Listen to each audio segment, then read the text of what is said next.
এক বছর আগেও যেই সোনার ভরি ছিল ১ লাখ টাকার কাছাকাছি, বাংলাদেশে এখন সেই সোনার দাম ২ লাখ টাকার ওপরে। তবুও গৃহিণীদের মধ্যে সোনার গয়না কেনার আগ্রহ যেন কমেনি, বরং অনেকেই এখন চেষ্টা করছেন অল্প গ্রাম হলেও সোনা কিনে রাখার। তাদের যুক্তি সহজ, ব্যাংকে টাকা রাখলে সেই টাকা একই পরিমাণ থাকে, আর রিটার্ন দিলেও তার পরিমাণ অনেক কম, এতে তেমন লাভ হয় না। কিন্তু সোনায় বিনিয়োগ করলে সেটা যেমন ব্যবহারযোগ্য, তেমনি সময়ের সঙ্গে দামও বেড়ে যায়।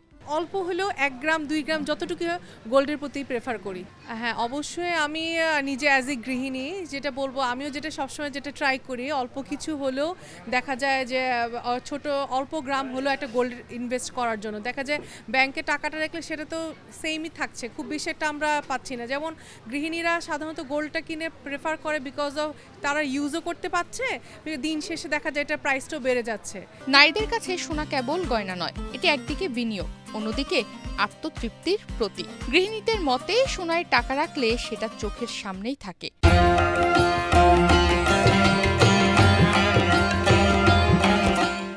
আবার প্রয়োজনে বিক্রি করাও সহজ। তাই অনেকে মাসে মাসে ১ বা ২ গ্রাম করে সোনা কিনে রাখছেন। তাদের ধারণা, সামর্থ্য যতই কম হোক, রূপার চেয়ে সোনায় বিনিয়োগ করাই বেশি লাভজনক ও নিরাপদ। গোল্ডটা তো মেয়েদের একটা শখের একটা বিষয়, সেটা ভেরিয়েশন করে ইউজও করতে পারলো। তাদের দেখা যায় ২ টাইপের জিনিসই একসাথে তাদের পূরণ হয়ে যাচ্ছে। দেখা যায় তাদের ইউজটাও হচ্ছে, সেক্ষেত্রে আবার সেই জিনিসটা দিনকে দিন দাম বেড়েও যাচ্ছে। আপনি ব্যাংকে টাকা রাখলে সেটা একটা লিমিটেড দেখা যায় অ্যামাউন্ট তারা পাচ্ছে, সেটা ইউজ করতে পারছে না, টাকাটা ফিক্সড একটা থাকছে।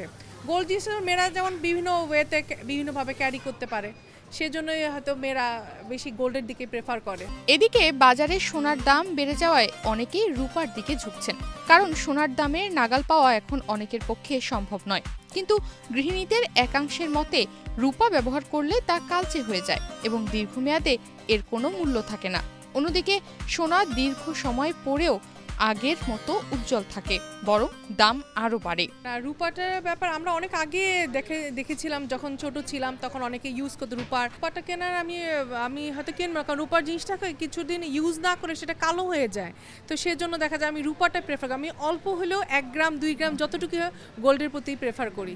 গয়নার নকশার দিক থেকেও সোনার প্রতি নারীদের আগ্রহ অনন্য। নতুন ডিজাইনের গয়না কিনলে যেমন সাজের নতুনত্ব আসে, তেমনি সেটি ভবিষ্যতের জন্য একটি সঞ্চয় হিসেবেও থাকে। এজন্য অনেক গৃহিণীরা মনে করেন সোনা কিনলে তাদের কাছে মনে হয় নিজের হাতে কিছু আছে, যা একদিকে শখ পূরণ, অন্যদিকে ভবিষ্যতের নিরাপত্তা। কিন্তু এটা তো একটা গোল্ড জিনিসটা কারো সামর্থ্যের বিষয়ের উপর ডিপেন্ড করে, যার যতটুকু সামর্থ্য। তারপর আমি যেটা মনে করব, যদি সামর্থ্য থাকে, যেখানে অনেক বেশি দিত, এখন দাম যেহেতু বেড়েছে, অল্প হলেও সেটা গোল্ডের জিনিসে ইনভেস্ট করাটা আমি প্রেফার করি। তারপরে যেহেতু বিয়েতে পড়তে হয়, সেক্ষেত্রে তো অন্য অর্নামেন্টসে কিছু সাবস্টিটিউট যেতেই হবে।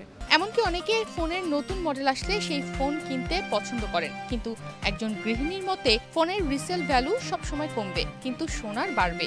সেক্ষেত্রে সোনা কিনে রাখা সব থেকে ভালো অপশন। গোল্ডের দাম এত বেড়ে যাচ্ছে, তো মনে হচ্ছে না গোল্ডটাই কিনি।